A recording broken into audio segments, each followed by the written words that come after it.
What's up, everybody? This is Jomo. I thought I'd bring you another deck tech. This is a budget deck. This is an Elves deck. This is Food Chain Elves. I don't want to take credit for this deck because I got it off MTG Salvation forums. It's a budget deck, but I think it's pretty good and I've had a lot of fun with it. So I might take this to Friday Night Magic. I'm kind of torn between this deck and Burn, but whatever. So let's go card by card. First of all, the most important card that the deck runs off is Food Chain. Basically, you get to remove a creature you control from the game and add X mana of any color to your mana pool, where X is the removed creature's converted mana cost plus 1. This mana may be spent only to play creature spells. Okay, so what this card does is it lets you chain all of your cards. It creates an engine where you can get more mana, and then as long as you can keep drawing more cards, then you can continue to play them, sacrifice, and basically each time you play and sacrifice a card, you're going to get an extra mana back in terms of each time you play a creature. So that's how the main key of how this deck operates. And what you end up doing is you do that until you play Emrakul, and you also use Gristlebrand and Brass Herald here. Gristlebrand and Brass Herald are more of utility cards. Generally the win condition is indeed Emrakul, but Gristlebrand, it has that ability where you pay 7 life and draw 7 cards, which is crucial to drawing more cards. And Brass Herald, it's basically a Sylvan Messenger, and what I mean by that is it lets you name a card, and then you can reveal the top 4 cards of your deck, or rather a card type, not a card. And so if I name Elves, for instance, and I reveal 4 Elves, I can put them in my hand, and then any non-Elves that I reveal will go to the bottom of my library. So that's part of the engine that lets me keep drawing more cards. Basically the same as Sylvan Messenger over here, who does the same function. Really critical for continuing the combo. Let's see, what else is there. There's Elvish Visionaries and Multani's Acolyte. I only run 2 Multani's Acolyte because of the Echo.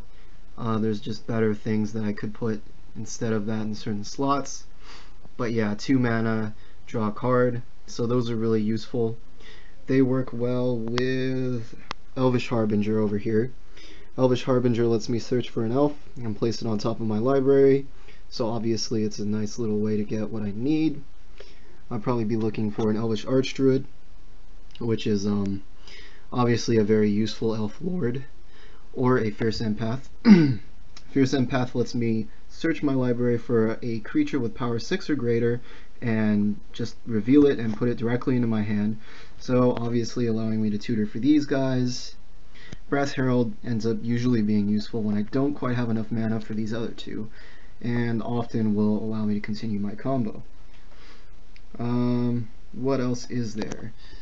So there's 4 food chains. Sometimes you want to get it, so in order to increase the chances of getting food chain, there's Enlightened Tutor. It's basically a tutor for a enchantment or artifact, in this case just food chain. Usually best used end of turn to grab a food chain before you draw a step. And yeah, there's 4 Findhorn Elves and 4 Llanowar Elves, because 1 mana elves that tap for mana are very useful. They can help you go off a turn faster. Yeah, and by the way, this deck is generally a turn 3 combo, sometimes turn 4. And then there's also the alternate strategy. Sometimes you're not going to be able to combo off, especially if they're using cards like, what's it called?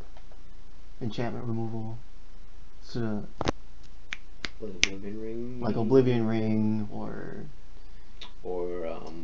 what's the one I'm thinking of? Relic Warren, or Leon Relic Warren, the destroy enchantments or artifacts. Yeah. I mean, Abrupt Decay too. Just anything like that that is just going to get rid of that, or maybe certain control matchups you won't have the ability to be able to do the food chain combo, so you can go with an aggro strategy. The aggro strategy is not the best. This is a budget deck, but it's still pretty fun. But okay, for the aggro strategy, there's obviously Elvish Archdruid. There's also Elvish Champion. Gives you Forest Walk, so there's another out. There's Draga Warcaller just as 1. If I already have Archdruids out, then it could certainly buff my creatures quite a bit.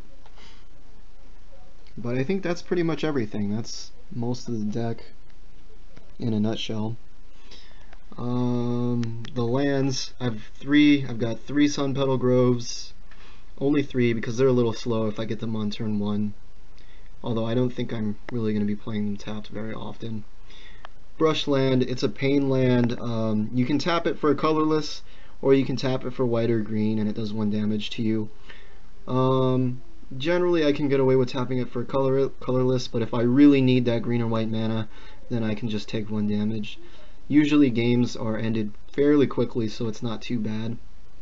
Razorverge Thicket, just a useful card for 2 colors, and some forests. And there's a total of 18 lands in the deck right now.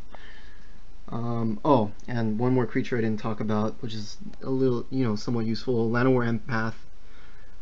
Basically lets you scry 2, and then if you put a creature card on top, you can reveal it and then draw it.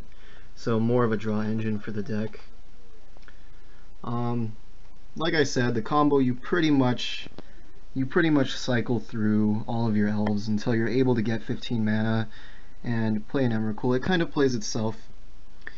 Maybe an example of a combo would be like turn 3 you have 2 forests and maybe a Finehorn Elves. You could play Food Chain off of that, and then after that you could play maybe like, oh, whatever. Maybe I'll show another video for that. But anyway, yeah, it just goes off. It kind of combos on its own, and that's about it. So yeah. What's up, guys? I want to talk about my sideboard a little bit. Yeah, so pretty much, this is just a little sideboard I put together. Maybe not the most amazing, but yeah, it's decent. I have Grafdigger's Cage. That's just for graveyard decks. Try to play it and stop them from comboing off or whatever. And then there's 4 Italian Swords to Plowshares. I splashed white, so I thought, hey, why not? I'm not sure if it's the best, but I'll be playtesting it a lot more, and I'll see what happens with that. There's an Oblivion Ring because I splashed white, and it could come in handy. There's 4 Krosan Grips. I might change this up a little bit on the number, but Krosan Grip, I guess, is just a useful answer to certain artifacts or enchantments. And it's got Split Second, which is nice. And then there's Azuri Renegade Leader. This is in case I really feel like I need to go for an aggro plan. Like the Food Chain is just not going to work in the matchup I'm playing. He can give me the chance to just buff all my elves with an overrun and win the game. And then there's 2 Pithing Needles because they're a great utility card and they can shut a lot of things down.